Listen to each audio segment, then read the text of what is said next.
할렐루야. 사랑하는 대강이 가족 여러분, 오늘 하루도 하나님의 말씀과 동행하는 삶이 되길 소망합니다.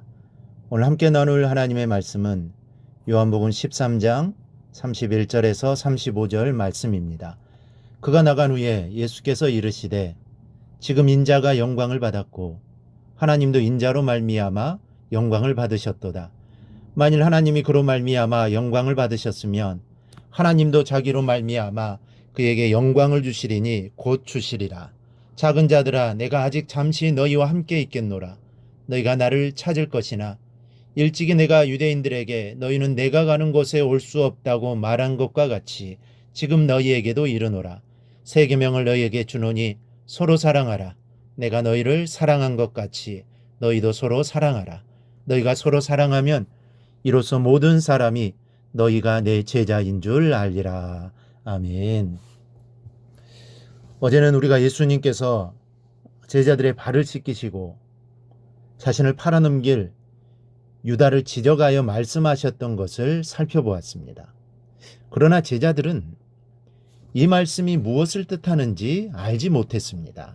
28절을 보면 이 말씀을 무슨 뜻으로 하셨는지 그 앉은 자 중에 아는 자가 없었다 기록하고 있습니다.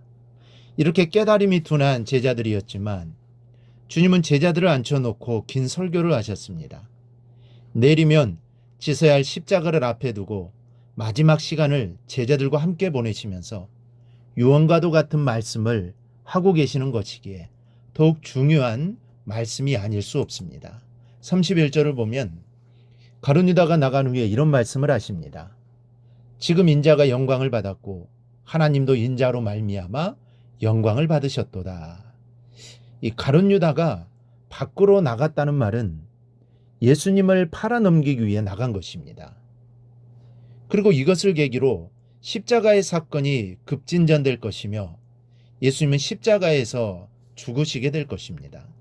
그런데 주님은 지금 인자가 영광을 얻었다 말씀하십니다.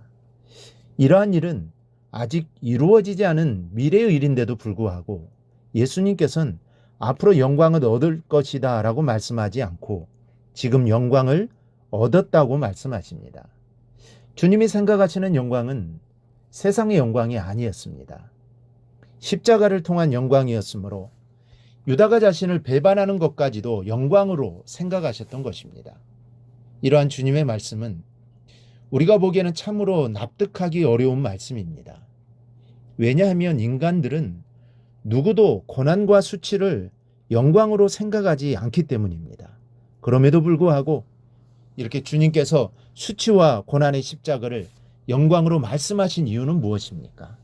그것은 십자가야말로 예수님께서 이 땅에 오신 가장 큰 목적이며 또 그로 인해 인류의 죄가 사해지고 하나님의 의와 영광이 드러날 뿐만 아니라 하나님께서 당신을 지극히 높이실 것이었기 때문입니다.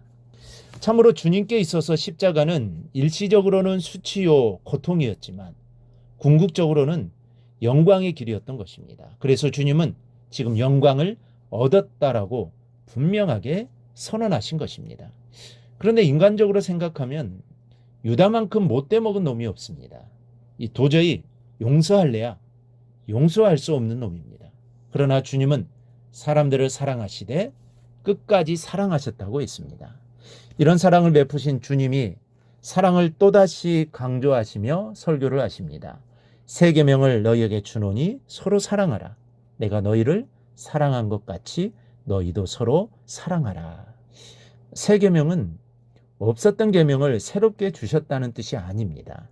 사실 따지고 보면 사랑하라는 계명은 이미 오래전 구약시대의 계명이었습니다. 그러나 예수님이 직접 본을 보여주시며 이 시대에 사랑하라는 계명을 다시 선포하신 의미에서 새 계명이라 칭하신 것입니다. 35절을 보면 너희가 서로 사랑하면 이로써 모든 사람이 너희가 내 제자인 줄 알리라.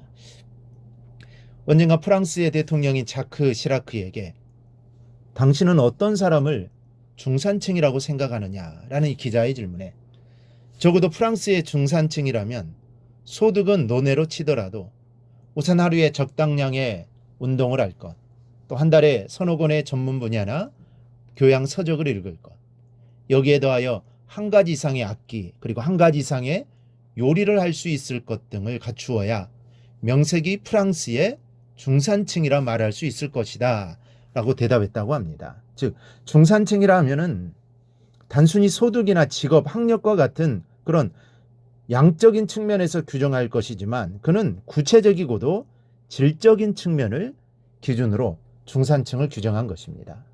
오늘 많은 성도들에게 그리스도인에 대한 표준을 제시해보라고 질문한다면 아마 많은 성도들은 우선 교회에 출석하고 다음에는 술, 담배 안 하고 이런 등등의 기준부터 제시할 것입니다.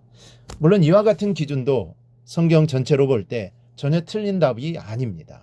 하지만 오늘 말씀을 보면 우리 성도들에게 주님은 이와 전혀 다른 그리고 이와 비교도 되지 않을 만큼 구체적이고도 차원 높은 기준을 제시하고 계십니다. 그것은 모든 사람이 너희가 예수님의 제자인 줄 한눈에 알 수 있는 사랑을 베풀라는 것입니다. 세상 사람들은 그들이 말하는 사랑은 원수까지 사랑하지는 못합니다. 그러나 우리는 원수까지 사랑해야 한다는 말씀입니다. 그래야만 모든 사람들이 그 사랑을 보면서 주님의 제자라는 것을 알 수 있다는 것을 말씀하고 있는 것입니다. 주님의 모습을 다시 한번 생각해 봅시다. 예수님을 배반하는 가룟 유다를 어떻게 사랑할 수 있단 말입니까? 그럼에도 불구하고 주님은 그를 똑같이 사랑해 주셨습니다. 죄를 범하는 유다를 불쌍히 여기시는 마음이 있으셨기 때문입니다. 주님께 십자가에 달리시기 전에 주신 새로운 계명, 서로 사랑하라는 그 말씀을 새롭게 받아들이는 시간이 되실 수 있기를 바랍니다. 그리고 사랑함으로 세상에 복음을 전하는 대강교회 모든 성도들이 되기를 주님의 이름으로 축원합니다. 오늘 묵상한 말씀을 굳게 잡고 삶으로 실천하며 살아내는 대강의 모든 성도들이 되기를 축복합니다.